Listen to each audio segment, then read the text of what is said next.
Welcome to the Beyond Physio podcast, where we help you move, excel, and inspire others on your journey to your next level with knowledge and advice from experts and testimonials from our like-minded community.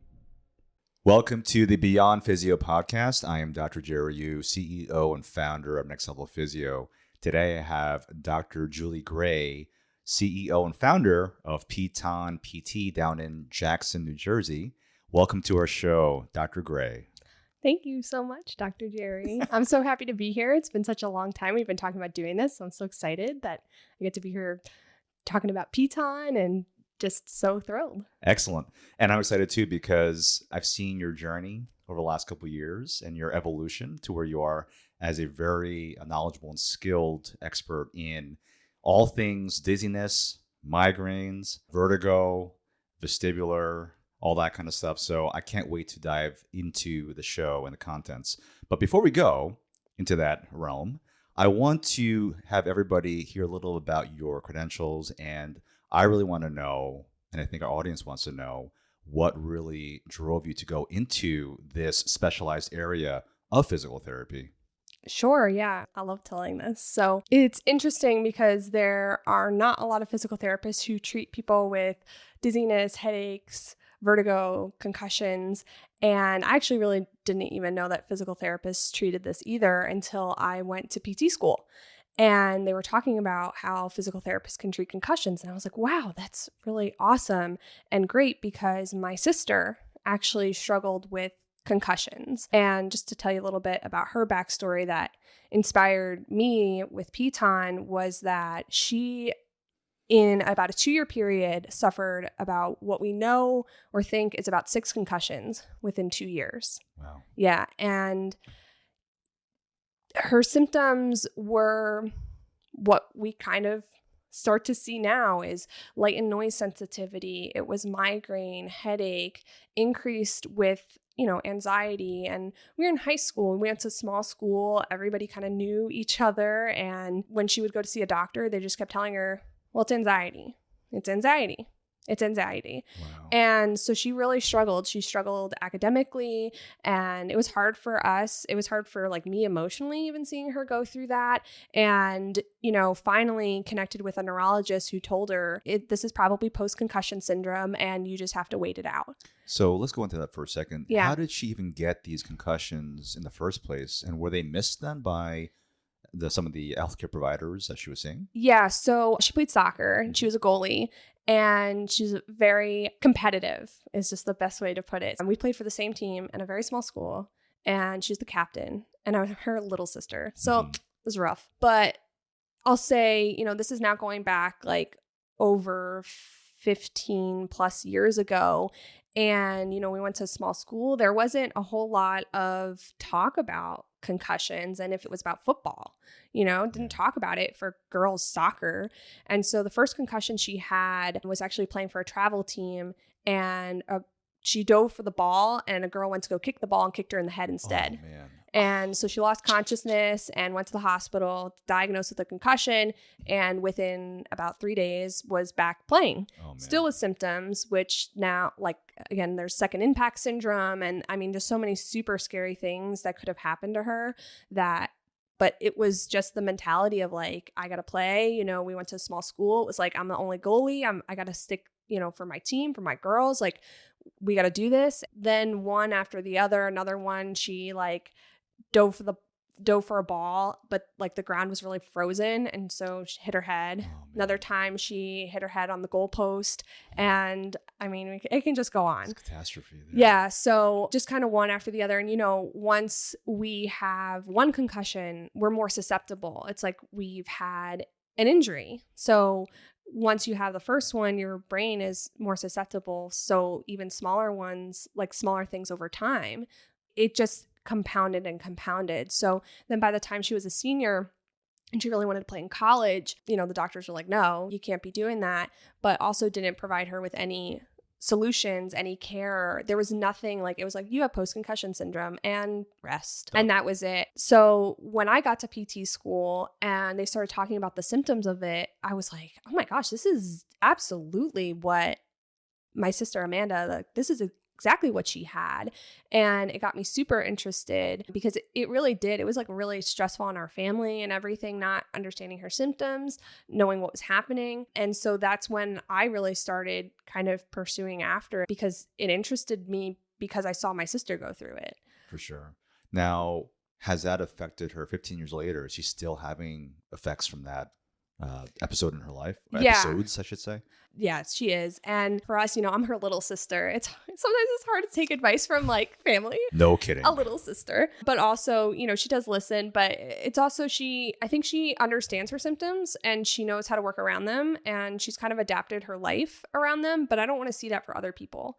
This is not something like the brain is plastic. It can learn, it can adapt, and we need to be doing that and making those changes. We have some things in my family that make our genetic history a little bit more susceptible to dizziness, concussion, migraine, those kind of things. So evidence shows us that too, that somebody who has migraine or has a migraine history is more likely to have a longer trajectory of concussion symptoms. Oh man, that's crazy. Now, Julie, that's your sister, but I know you also have a personal story behind this because not only are you an expert in this area, particularly in vestibular migraines, but you yourself have been suffering from vestibular migraines and also getting treatment for that as well. Is that right? Yeah. So pretty crazy, but I really do, I'm a person of faith and I really do believe that God set me out on this path for treating people with concussions and vertigo and dizziness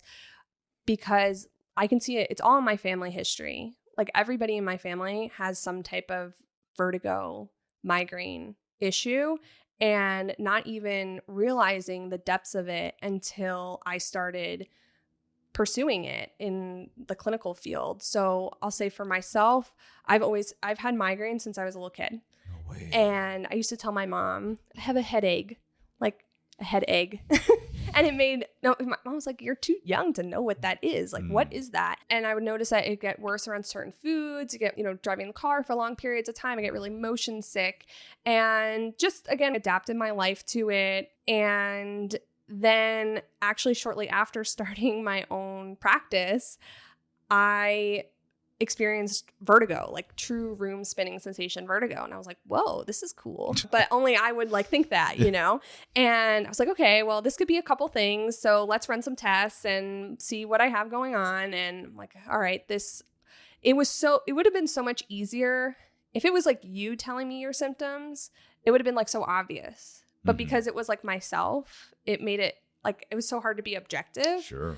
So then I did connect with a neurologist who confirmed that I have vestibular migraines. I was on medication for a while, but now I'm just taking supplements and diet, nutrition, sleep, and really just trying to practice a lot of that holistic approach. Not saying there aren't days that I don't need to take a migraine medication because it just is what it is, but it's feeling so much better. I haven't had an episode of vertigo in almost 2 years now, but even my mom has Meniere's disease. My dad has migraines. It's even on my husband's side. So Lord help our children. But so there is such genetic factors that can influence this. And again, it just made me really passionate about it. I think even more so because I see it so deep into my family. And that's what a lot of my patients feel as well, is oh, well, my mom had vertigo, but I just thought that she was crazy. Or she might have been crazy. Yeah, I mean, that's very well could have been. So, I really do feel so passionate about this because I see it. I saw my family go through the whole healthcare system, get medical gaslit, the whole experience. And we need to change that. Sure. We need to change that. And if that's what I'm here to do with Piton, absolutely, just to advocate for people, tell them that there is help for these things. It's not just something you should live with or deal with. And it's vertigo is not normal. And also vertigo is not a diagnosis. It's a symptom of something deeper going on. It's just things I'll put that little plug in there. I'm so glad you said that because a lot of people just dismiss things like dizziness, headaches, migraines, even vertigo as, oh, it's just, passing thing. And I'm so glad you said it's not a normal phenomenon. So if anyone out there is experiencing this or knows someone who has had even one episode, it would behoove you to get this checked out by someone who's a vertigo specialist like Dr. Gray or even your medical providers, just to make sure that they are aware that you're having these symptoms so that God forbid something doesn't happen that might not only endanger yourself if you're alone, but others if you're like driving or something like Right. that. It can be very dangerous. I remember one time I had a client who was having vertigo and he was driving, he turned his head really fast and was having an episode in the Oh my car, gosh, that's so scary. resulting in him driving into a telephone pole. Oh my gosh. But the cool thing about things like vertigo is that they're really more or less, if correct me if I'm wrong, Dr. Gray, but along with having, something like vertigo where the symptoms can be treated very quickly if they're addressed very quickly too. Isn't that right? Yeah, I think it's the common PT answer where it depends. Depends. Yes. Yeah, it depends. So there are cases of vertigo that can be treated really quickly. That's like the number one cause of vertigo is BPV. And that can be treated like within a couple sessions. And it's pretty much like usually your primary care doctor, your ENT is going to know what BPPV is. Where it gets a little bit more complicated is when it's not BPPV. And if it's something else, then a lot of the healthcare system just throws up their hands and they're like, we don't know what to do with you. And this must be psychosomatic. It must be anxiety. It must be stress. And that's really where I try to kind of gather those people in a little bit more closely to me because, again, it's like that medical gaslighting. It's like, oh, you're stressed. Oh, you just need to drink more water. Like all those things, it's not. That's not normal. And people feel so stuck because as soon as the doctor goes like, well, it's not this crystal issue. And we tried the Epley and that didn't work for you. And I don't know, maybe here's some meclizine or Dramamine. And that's just totally a Band-Aid fix. And it's only going to make your symptoms actually worse in the long run by taking Dramamine or meclizine. So vertigo can be treated quickly. But yes, it is about connecting with the right kind of provider to get the right care who also understands the complexities. So that way, something like BPPV, where there's quite a few clinicians who at least understand one component of BPPV, but even BPPV can be complicated. Told you today, I had a woman with 2 canals and 2 ears involved. That's not a standard thing. That's not something that she's going to be able to go on YouTube and find a maneuver for because she tried it and it didn't work. So she had to call me.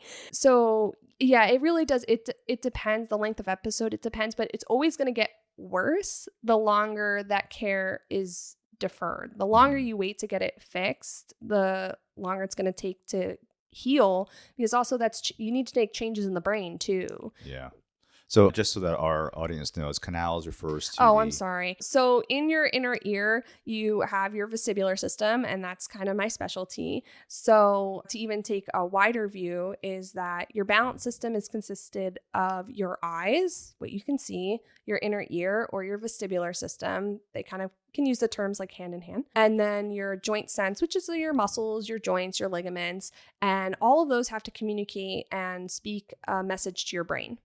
If there is a weakness in any of those systems, that can cause you to feel dizzy, have vertigo, even exacerbate a migraine or exacerbate a headache, or even with a concussion, that's that central nervous, that brain system, or in a migraine, it's the brain that's not able to transfer the signals well to the rest of the body. So when we talk about canals, it's a part of that inner ear system that's affected. Now, Dr. Julie, can you also maybe share a story or two of some of your clients so that people understand the type of clients that you actually see that you can? Yeah, of course. So I actually treat a lot of my clients virtually. Wow. And yeah, it's been so cool. And I think people are a lot more open to that because telemedicine is a lot more, I think, a normal thing now than it used to be.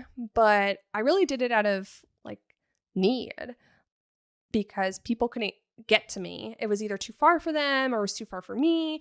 And so dove into this virtual model and it's been amazing. So a lot of the people that I see can't drive, and because driving will make them dizzy it will just flare up their symptoms. And so then by the time that they would get to me, they would be so dizzy, nauseous, anxious, imbalanced that what am I going to do with them in a therapy session when you just feel like absolute crap. I'm not going to try to do anything. Like, we're just going to try to calm down your symptoms. So being in their home, it just allows them to feel comfortable. They're in their own environment. They know that they're safe. They know that at any point, like, they're in control in their home. Which helps to make that session even better, because the fewer variables you have out there that are going to induce that anxiety, exactly, the better the session is going to go. Right. Because the thought of, I'm seeing a new doctor.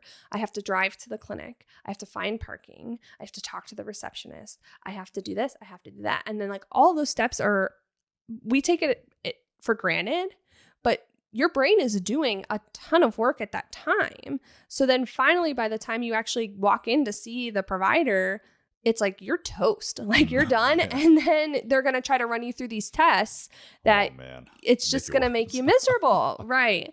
So it is such a powerful platform for these clients to be able to get better. So I see one gentleman now and I treat him virtually, and he doesn't drive and he's in his 40s.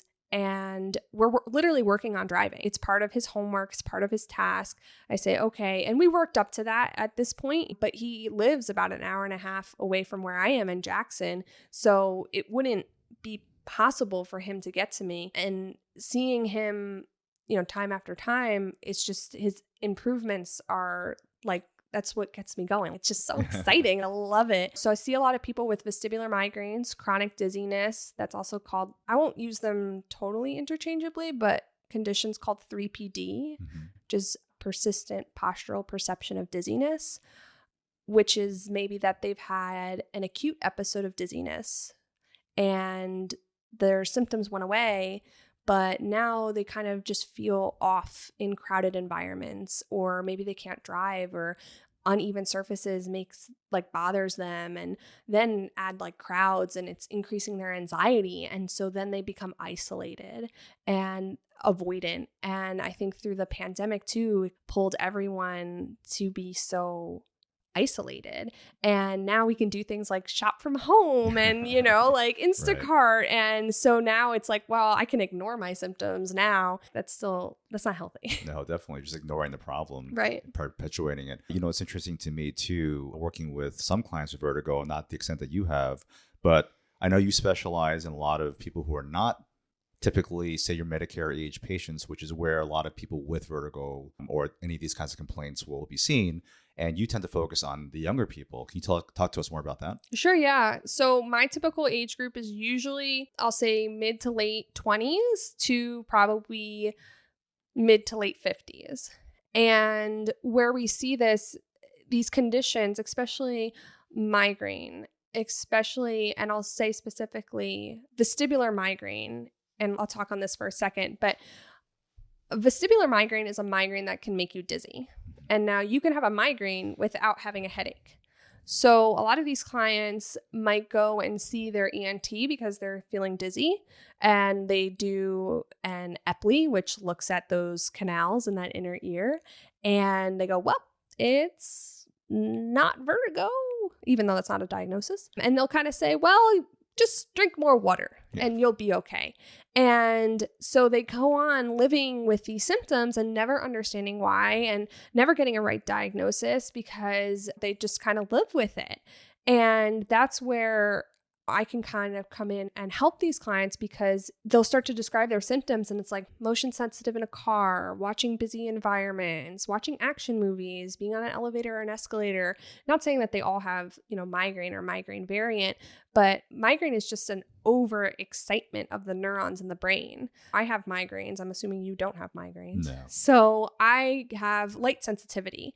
So especially if I'm having a migraine, so light might make me like really adversive and be like, oh, this is too bright. I have more of my neurons are being stimulated in my brain when it comes to light versus yours. It's not that there's something wrong with me that I'm just, oh, she's just like overly sensitive. I mean, you're just have more neurons firing. So good news is that the brain can always make change. The brain is plastic and it's always finding new ways to adapt. Some of those clients, like, they need to be medically managed to help those excited neurons calm down. But then it's about managing their anxiety around their symptoms and teaching them what to do if they feel their symptoms and how to exercise and improve the strength of those balance systems. Did I answer your question? You did, actually. Thank you. Okay, good. And what's also fascinating to me is that you can have a profound effect. And I know you've seen hundreds of people over Zoom or over some sort of virtual platform.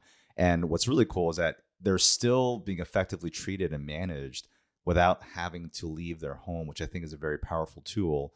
I would say that, especially in a field like ours, where people often look to having hands-on work done, that this is something that doesn't require that, and where it actually helps the person become more independent as they're managing their symptoms. Yeah, absolutely. And I probably didn't talk about this, but even my background, I worked in a orthopedic type of setting before I went into private practice, but I started in an orthopedic setting knowing that I wanted to niche into helping people with dizziness, vertigo, concussion, those type of symptoms. And they had a program there and I was like, oh, I want to help it grow. And so as I was there, kind of pursuing all this vestibular things, going for advanced coursework in it, and really I'm just super nerdy and I've done hundreds of hours in vestibular, concussion, all of these things, and just loving it.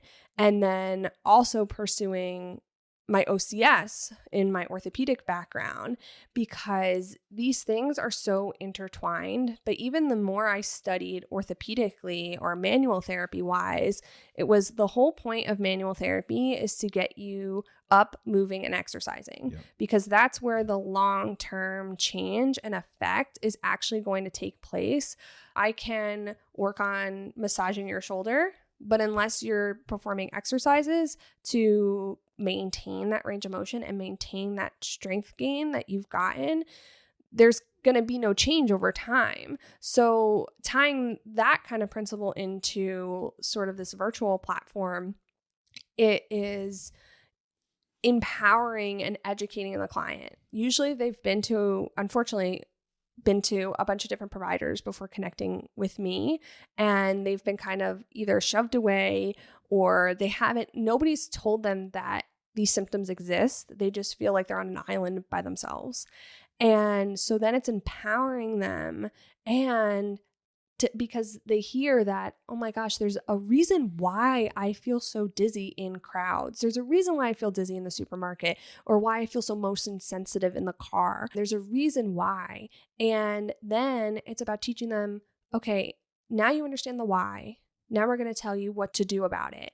And, that is getting the client in. Like, that's me kind of doing the soft tissue work. And then it's, okay, now what are we going to do about it? We got to exercise it. We got to push it. We got to use these balance systems that have been asleep for you and wake them up and get them moving and going to help incorporate them into what you need in your everyday life. That's powerful. I love that approach, and how I think what makes you unique in many different ways, Dr. Julie, is that you have this very expert knowledge in all things vestibular, but you also have this other expertise in treating orthopedic diagnoses that we would treat as well. So combining the two, I think, really puts you into a different ballpark. Yeah, it's interesting. And I get some mixed feedback, but I love it, because a lot of physical therapists who pursue vestibular concussion, sort of that kind of niche, they'll often have their NCS, which is for neurologic clinical specialist. And instead of pursuing that, I pursued my OCS, which is orthopedic clinical specialty. But the reason why is orthopedically, like, our bodies have to move. Like, they have to be able to do all the things that we're asking them to do. That's part of our balance system, right? Going back to eyes, inner ear, vestibular system, and joint sense. So that joint sense, if there's an ankle problem, or maybe, you had a fall, you broke your ankle 3 years ago, you don't have the range of motion in that ankle, your balance is going to be affected. Now add that on to maybe you've had an episode of vestibular neuritis where you've had an infection in your inner ear system, and so that's got now a weakness. It would be not wise to ignore the foot symptoms. Like you have to address the whole entire body. That includes the cervical spine, that includes all of the muscles, all of those different areas. And I just felt like that was the best way to encompass this like whole body approach to dizziness and pain. I love that.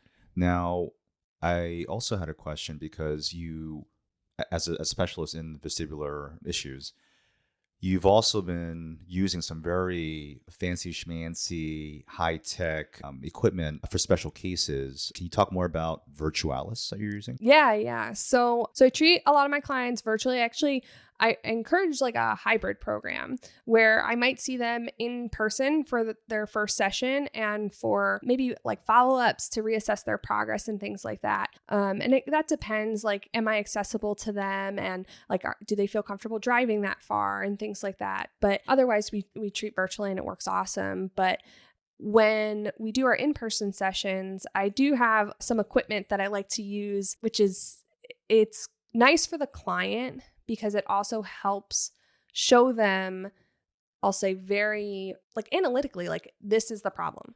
Like you can clearly see on these test results, your problem is in your inner ear.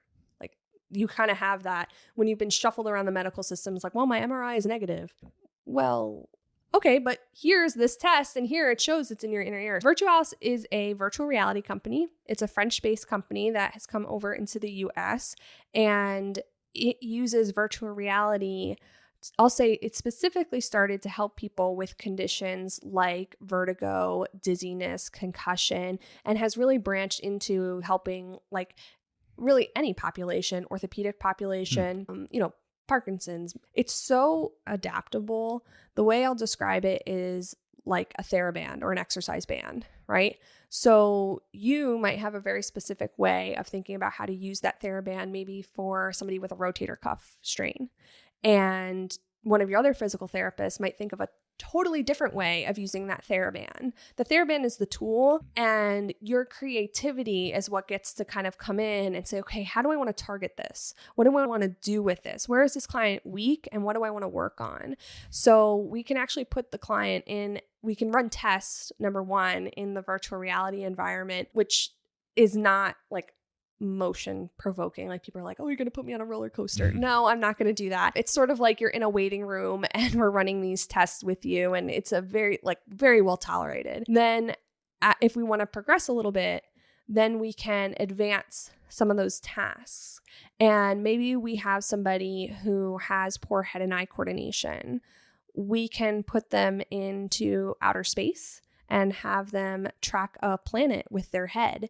And so now we're working on head and eye coordination as they have to track a planet with their head. And there's so much good evidence behind using virtual reality because it really does get us out of our symptoms and like kind of perseverating on maybe we're having like chronic neck pain or maybe chronic dizziness and chronic vertigo. And it kind of draws us out of that because it gives our brain something else to focus on. And then we get into what's called neuroplasticity. The brain is plastic. We're able to make changes. And even my most like symptomatic people will love it. They will love it. I mean, not that like tracking a planet with your head is like the best exercise for somebody day one, but just throwing out an example. We also use some technology for screening for those canal issues, or BPPV is a really common cause of vertigo, but it's best assessed when we can look deep into actually the eyes because they're a gateway into the inner ear. Yeah. And so we have some specialized technology and cameras that help us to be able to track the eye movement, to be able to see, hey, is there vertigo coming from this crystal issue? Yes or no? The technology is so cool. And I think that's what also appealed to me with like doing everything virtually, because it is like technology, finding ways, how can the client do this at home? It really challenges like my own creativity. And I just love those components of it. Now, Dr. Julie, what's interesting is that with all the stuff that you're doing, virtual health, virtual PT, and using Virtualis, obviously one of the reasons why you started Piton was because you wouldn't have been able to maybe do those things to the extent that you are had you not left sort of that cookie cutter PT environment. Can you go into some detail about that a little bit? Oh, yes. This could be a whole podcast episode. It's a loaded question. But yeah, so I was working in like a busy outpatient orthopedic, like hospital-based clinic. And it was really encouraged to like niche. So niche, like, okay, Joe, he sees shoulder patients and he wants to work with baseball pitchers. And Julie, she's the concussion and vertigo girl. And we sent her all those people. The thing is that with this diagnosis, really any diagnosis, but I'll say very specifically with vestibular conditions, I can't just put somebody on a bike and expect them to ride a bike for 10 minutes. Really? Well, I know. Like, while I go and treat like 3 other people at the same time, it's not safe. It's unethical. And, I didn't even want to do that with my orthopedic patients with shoulder issues, but it was draining me. Like, it was draining me because I couldn't give all of myself to my clients, and I couldn't treat at the best of my abilities and give them that best care. And then that was also like burning me out too in the process. So that was, really why starting Piton, it was like, all right, well, I'm helping these clients, I'm helping this population, which is what I set out to do in my career, but I'm not doing it to the best of my abilities. And the passage, I'll say again, being a person of faith, like the passage that I really built Piton around was the second part of 1 Peter 4:11, which is, do you have the gift of helping others? Then do it with all the strength that God supplies. And I just knew that working for another company, I couldn't do that. I couldn't do it. I was doing it in all my strength, but it wasn't in the right way. And so now that I treat all my clients one-on-one, I build all of their programs out, they have access to me. They have a question on a weekend. They're texting me, they're emailing me. And even like just checking in. Like I have one guy, I see him on Tuesdays. He texts me on Friday. Here's how my exercises are going this week.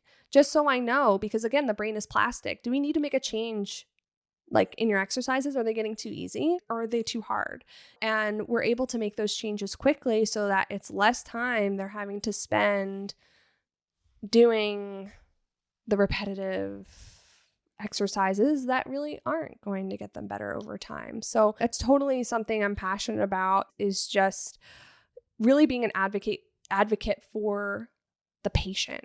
And they deserve better than to be treated with 3 or 4 people. Like I wouldn't want that for my family. I wouldn't want that for myself. So that really like sets me on fire to be able to help people in that way. That's great. Thank you for sharing that.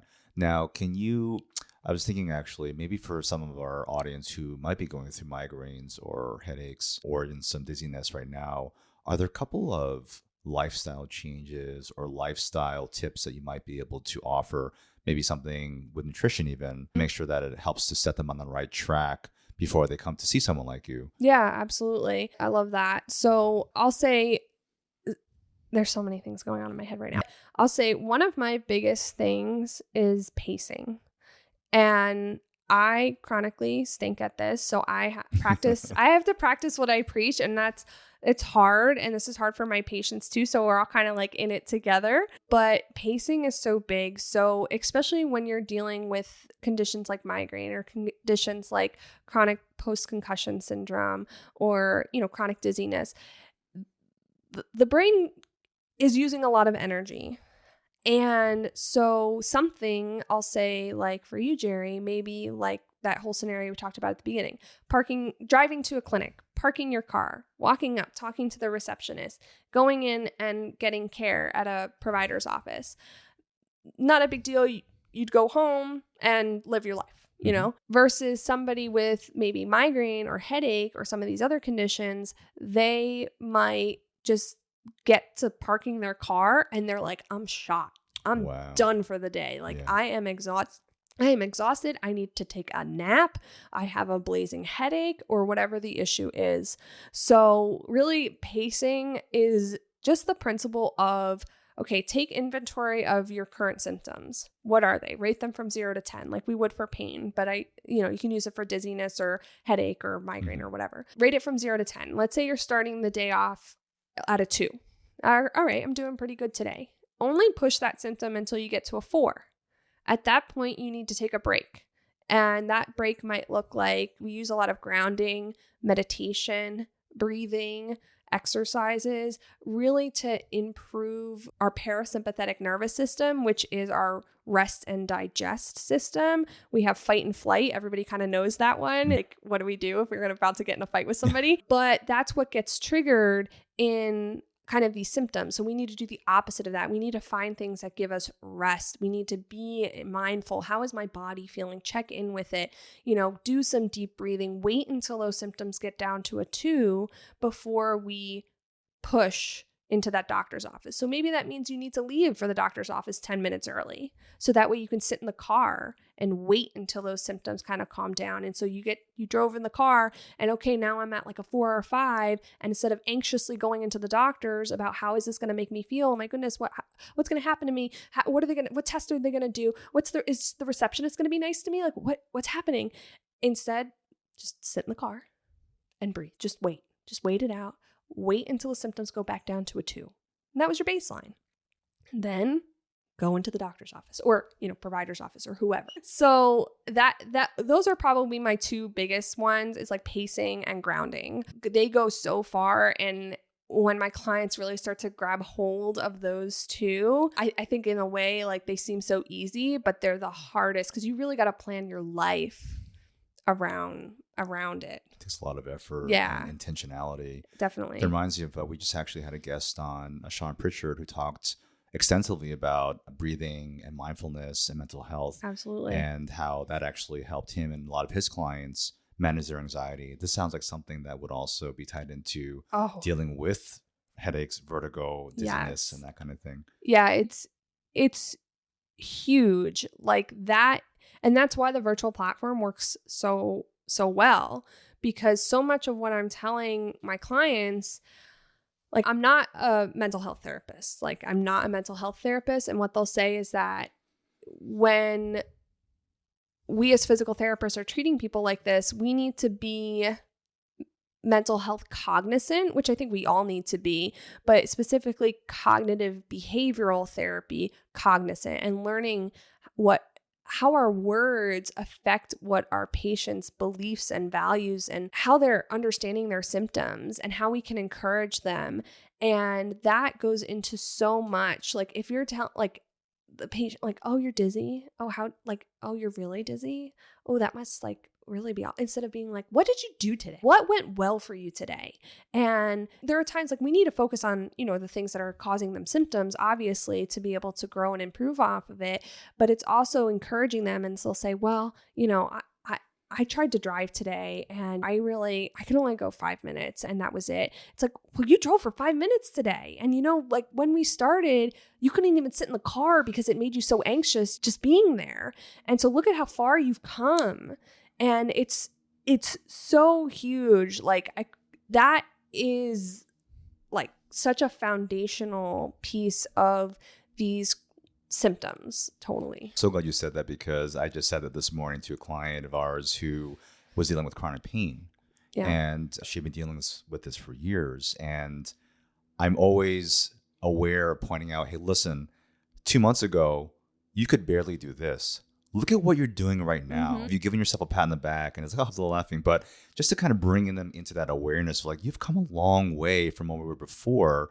And I think this is so valuable. And I see how it's being applied even to your vestibular clients or dizziness clients, and how it's such a powerful thing to remind them that they have come very far and they have now been able to do certain things under your care that they were not able to do maybe weeks, days, or months ago. Yeah, no, it's funny because I've been treating this for years, and I try to explain what I do, and it's already weird enough that I'm a physical therapist that treats dizziness. Like that's already hard for people to understand. And then let alone they're like, oh, you treat and I do treat BPPV, the crystal issue in the inner ear. And if you don't know what it is, you can look it up. It's the number one cause of vertigo. But going even deeper and beyond that is really those chronic dizzy patients that maybe they had a BPPV a year ago, but maybe they're still too afraid to lay down because they're afraid that that symptom might come back.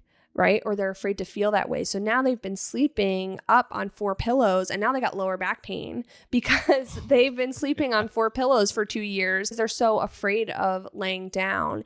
And we know, like, evidence supports that the same kind of channels in the brain that deal with chronic pain deal with chronic dizziness. Huh.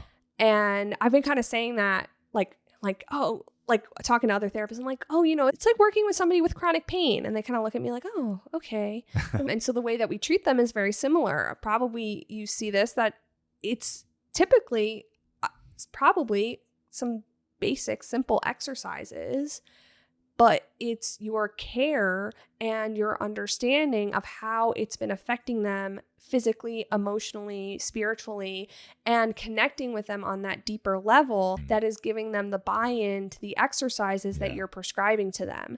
And so maybe only giving them 3 or 4 kind of, I'll say maybe simple things, but sometimes that's all that's needed. It's just building the foundation. But they've been kind of schlepped by the medical system and pushed aside, and just injection and medication and all of these things. And nobody's taken that time to understand how it's been affecting them emotionally. Absolutely. Yeah. Dr. Julia, I know that these are actually really great tips here. Anything with nutrition that people should maybe stay away from, as far as if you're somebody who's suffering from dizziness or having vertigo or migraines? I know there are some things out there, but are there a couple of things that people should be particularly aware of? Yeah. So there are, I'll say kind of like just the standard things like drink water. And again, my husband would come on here and be like, Julie stinks at drinking water. But I have my water bottle here. It's like labeled with like the times a day I'm supposed to drink. And it really does. It helps keep me accountable and all those things. So I know that sounds like kind of silly, but our vestibular system, or that inner ear system, is fluid based. So if we're not hydrating it, it's going to make us feel dizzy. Number one, like, you're dehydrated, you're going to feel dizzy. So if you maybe have a predisposition for some type of migraine, headache, dizziness issue, you gotta make sure you're drinking water. So, and not coffee, not tea, not caffeine, water. Try to regulate the amount of caffeine that you drink. Again, that's where it kind of gets a gray area. Some people, if they take away caffeine, that gives them headaches. And sometimes if they have too much caffeine, it can give them a headache. So that's totally a balance. If I have a client telling me, well, I have a cup of coffee in the morning. Okay, I'm not really pushing for that. Somebody tells me I have 6 cups of coffee during the day. Yeah, we need to tone that back. That's too much. Some other nutritional things. There are a bunch of, like, I'll say, food triggers for people with migraines. And again, you can have a migraine without a headache. So I had one patient, she came to me for dizziness and imbalance and running her through some screenings. And I'm like, I think you might have migraines. And so connected her with a neurologist just, to confirm the diagnosis and make sure I wasn't missing anything. And, her dizziness had subsided, but I was seeing some eye reflexes when I was doing some of my testing. And she wasn't feeling dizzy, but her eyes were like dancing all over the place, just in response to something that was happening with her brain. And I sent her to the neurologist, and, it turned out to be migraine. And, she always complained that she had a sensitive stomach. And she's Italian, she's off the boat Italian. And she's like, I just all thought it was this American rich food. And it turns out it was a migraine. She never had a headache, but her GI upset, these episodic periods of GI upset, weren't actually like an IBS issue. It was actually a migraine. So then when she got on some like migraine regimen, it actually improved her symptoms. Wow. Yeah. So it's crazy. So food plays a huge role in migraine. A couple of I'll talk about my own triggers. My own triggers are nuts and artificial sweeteners. And so one of the worst episodes of migraine I've had, I didn't even realize that nuts were a trigger for me until kind of after this episode. And I was teaching, and I was just like eating those like snack packs, like just popping them. And I was teaching, so it was like you didn't really get a break and just going. And then I was also drinking a liquid IV in my water. Oh my goodness. And by the middle of the day, I'm like, I feel horrible. Like, I know I'm not eating very well, staying in a hotel. I'm like, I know, like all the things, right? Like your sleep is off, your nutrition's off, like everything. But then putting it together, I'm like, okay, nuts. That is probably a trigger for me. And then the liquid IV, looking at what's in it, it's like artificial sweeteners. Yeah. So once like, okay, well, rule those out. So there's so many different types of food triggers. I really encourage my clients to actually just start journaling. That's such a big thing because, I mean, anything under the sun, like cheese could be a trigger. Like there's just so many different things, and you don't really know because everybody has their own specific and unique chemical makeup and history and genetics and hormones and all of those things. And what trigger it is for me might not be even a trigger for my sister. And we share similar, genetic makeup and things like that. So I usually tell clients, like, start a journal. You could start a food journal and say like, oh, I had a headache today. Well, over the last few days, like, what did you eat? How did you sleep? What were you doing for mindfulness or meditation or de-stress? What did your work schedule look like? Are you getting consistent sleep? Are you going to bed like super late, waking up super early? Or maybe you're not staying asleep during the night. And tracking food, is dairy a issue for you, and you're kind of starting to put those pieces together to be able to find out. I can't say that there's just like one that applies to everybody because it's not that case. It really is that case of like, it depends. Cool. Thanks for sharing. Yeah. Real quick, can you just walk our audience through your process for how you see clients coming for either virtual or for in-person visits with you? Yeah. So typically, like, I talk to all my clients. I talk to you before you even schedule or anything like that, just to get to know you and know if we're a good fit together. In the same way, like, I want to help people, but also like, if I'm not the best person for you for your particular circumstances, like, I want to be able to give you some guidance and direct you to maybe somebody who is. So that first process is usually just our like consultation. And then we enter into our initial like evaluation, which might be done virtually or in person. If it's in person, we're utilizing some of our technology, assessing all of those systems of balance. Virtually, we're doing that, but just without the technology, taking them through some eye examination, some balance testing, some range of motion and functional movement assessment, and looking into how those systems of balance, eyes, inner ear, joint sense, and then how the brain is taking all that information, applying into action. We're looking at all of those systems of balance into a deeper level to get to the root cause of why that's happening. Is it coming from a neck issue, or is it coming from an inner ear issue? So that's part of the evaluation. Then after our initial evaluation, we have a 3-step process in which we are starting with prepare, and we are preparing the body for movement. We're preparing the body for motion. So this really looks like educating our clients about what's going on and why they're feeling this way, and giving them tools and resources to how to help manage these symptoms in their day-to-day life so they start feeling back to normal. Then as we go forward, we're working into our progress phase, and this is our like anti-dizziness training, and we're performing head and eye coordination, dynamic balance exercises, and advanced visual exercises just to get them ready for like, how are you going to manage these symptoms when you are at Thanksgiving dinner and everybody's talking to you and there's like the noise and the smells and like everything that's going on. Like, how are you going to be able to handle those things? Or like being in the grocery store and being able to track and find your items. Then going into our last phase, and this is our perform. And this is where the magic really happens, and really why I love this, like the model that I created, because I really do feel like it's what was needed for this population, is that I'm weaning away from my clients in this step, and meaning like, you are doing so well with your exercises. You're doing so well managing this and knowing what you need to do when we're working on the strengthening of your balance systems and of your joints and all these things. And now like, I'm going to see you in a month. And I want to make sure that, you handled all these things well and you did all these things. Are you getting back to the gym or going back to hiking, yoga, whatever it is that you enjoy, and how'd you feel during them? And then let's meet back up and talk through what went well and maybe what we need to still work on. And then from there, it's like a 3-month, then a 3-month follow-up, and then a 6-month, and then I'll see them in a year, just to make sure that they know and have all the tools and resources, because these are not this is something that is going to need almost like a little encouragement, and these symptoms can kind of wax and wane, and that's normal. Stress and anxiety comes up in our life. We're going to feel this more. Like your chronic pain patients are going to feel this more when maybe their job became a little bit more stressful and it's like, man, my lower back is killing me. Same thing with these like migraines, headaches, dizziness, vertigo patients, is that they are going to maybe face some challenges just like we all do. Sure. And they're going to need some coaching through that to make sure that these symptoms stay at bay and don't flare up.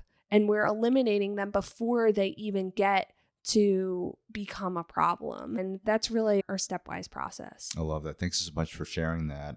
As far as I know that you're really busy and you only see a couple clients a week because of your schedule, what's the best way for people to get in touch with you to either learn more about you, about your practice, and how you can help them either virtually or in person? The best way is honestly if you go on my website, which is www.piton.pt.com, and you book online for an appointment. That's a phone consultation. So that's like 30 minutes, just me and you chatting on the phone and getting to know each other. And we find out like what's going on with you, and am I a good fit for you, or do you need to see somebody else? And can I give you some information to help you along that stepwise process?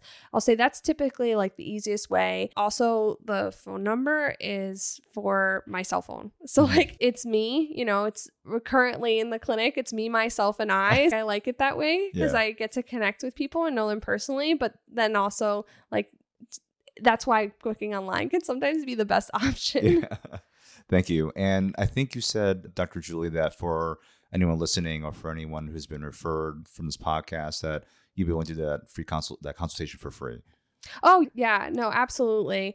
My mission is just like, I want to help people. So if you've heard this and it connects with you, it resonates with you, or maybe a family member or a sister, an aunt, or whoever, like connect with me. We'll do that consultation, and actually offer a dizzy analysis. And so we'll jump, consultation, we'll jump into our dizzy analysis where we do that virtually. And we start to look at your systems of balance and start to look at where maybe there are cracks in the armor that could be affecting symptoms. Great. Thank you so much for sharing that. We will have that information in the show notes, of course. Dr. Julie, it's been a pleasure. Thank you so much. I know I learned a lot and reviewed a lot during this process, during this podcast. So very grateful for that. And for anyone in our audience who needs any sort of help, or maybe has a loved one with any kind of dizziness, migraine, headache, or concussion, Dr. Julie is quite an expert in this area. And she can actually serve the entire state of New Jersey, from what I understand, which is great, virtually. So please check the show notes for that information. And until next time, have an amazing day. Thanks so much for tuning into today's episode. It really does mean a lot to us. And don't forget to like, share, subscribe, or comment if you got at least 1 or 2 helpful insights or takeaways to help you get to your next level.